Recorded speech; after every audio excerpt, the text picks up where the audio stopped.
Ciao. Donc nous en sommes à 17 jours et quelques heures. Alors j'ai un peu des cernes sous les yeux parce que j'ai beaucoup pleuré hier suite à un événement qui s'est passé. Peu importe en fait l'événement, ce qui est génial c'est que de toute façon on plonge avec l'arrêt d'une addiction, on plonge dans nos émotions profondément et du coup ça permet de les faire circuler en fait. Et c'était une émotion qui était enfouie depuis tellement longtemps que je suis ravie en fait que les événements aient fait qu'elles sortent et que je puisse pleurer toutes les larmes de mon corps pendant plusieurs heures. Et c'était ok en fait, j'ai accueilli parce que je savais qu'une fois que tout ça se serait lavé, je pourrais passer à autre chose. Et effectivement aujourd'hui, ça va tellement mieux. J'apprends à relativiser les choses. Je me libère en fait de vieilles émotions qui étaient cristallisées dans mon corps depuis très longtemps et que la fumée m'empêchait de voir en fait. Et je suis vraiment heureuse de pouvoir m'en détacher. Donc je suis à 17 jours et quelques heures et donc ça veut dire que j'ai réalisé tout à l'heure que j'étais à quelques jours de mon sevrage, à peine 4 jours de mon sevrage. Et de la fin de mon premier sevrage, parce qu'on sait très bien qu'au niveau du tabac et du cannabis, ça dure un peu plus longtemps. Enfin, là, je vais plutôt parler du tabac, parce que clairement, le cannabis, il n'y a aucun lien avec des addictions qui peuvent rester, si ce n'est le mélange avec le tabac que l'on fait. Donc voilà, là, je suis sur un petit nuage. Et puis, alors, au niveau des envies, clairement, j'ai plus envie de fumer. C'est passé. C'est assez fou. Non, j'ai plus envie, à part, on va dire, fraction de seconde, des envies par réflexe, genre tout à l'heure je suis arrivée dans mon jardin, jusqu'à présent, à chaque fois que j'arrivais dans mon jardin, je roulais et je fumais. Donc là ça a été, voilà, mais c'est arrivé 2 secondes, et puis 2 secondes après je me suis dit, ah ben non, je fume pas, et voilà en fait. Donc c'est tout. Donc en fait, je suis quasiment certaine de garder ça à vie. En fait, je suis non fumeuse. Voilà. Je suis super contente d'y être arrivée. Youhou! Et de pas avoir, comme disent beaucoup de non-fumeurs, de gens qui sont arrêtés la cigarette, beaucoup de résistance, beaucoup de difficultés. Non. Et pourtant, ça faisait 34 ans que je fumais, donc on peut pas dire que. Et puis à un bon niveau quand même. Parce que mon paquet de 40 grammes en clope me faisait 4 jours.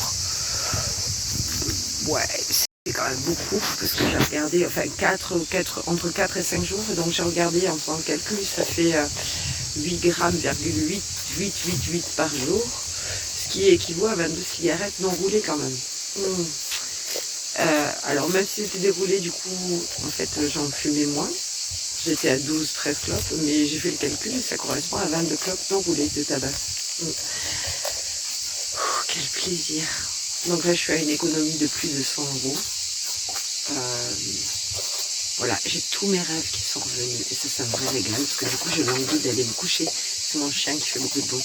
Je languis d'aller me coucher pour pouvoir rêver. Et ça, c'est super parce que jusqu'à présent, je repoussais le désir d'aller me coucher. Donc là, comme il y a ce bénéfice en fait au sommeil qui est de rêver, j'ai envie d'aller me coucher et donc je me couche plus tôt. Voilà. Ah oui, après, j'ai eu quelques trucs. Bon, ça fait quelques jours que j'ai pas fait de vidéo parce que c'est un petit peu toujours pareil. Sauf, donc je tenais à noter qu'effectivement, il y a des perturbations du sommeil. Par exemple, je peux dormir genre 4-5 heures. Ça m'est arrivé 3 fois en fait, ça, depuis le début que je suis non-fumeuse.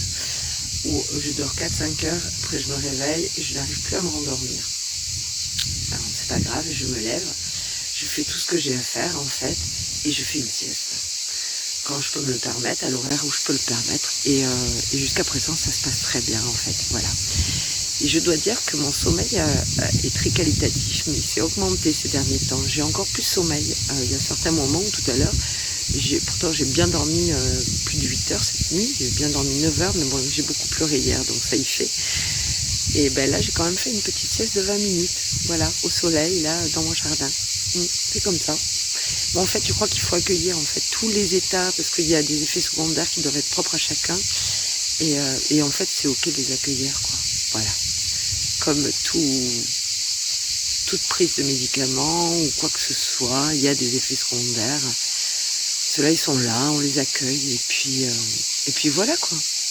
Mais les émotions, ouais, c'est...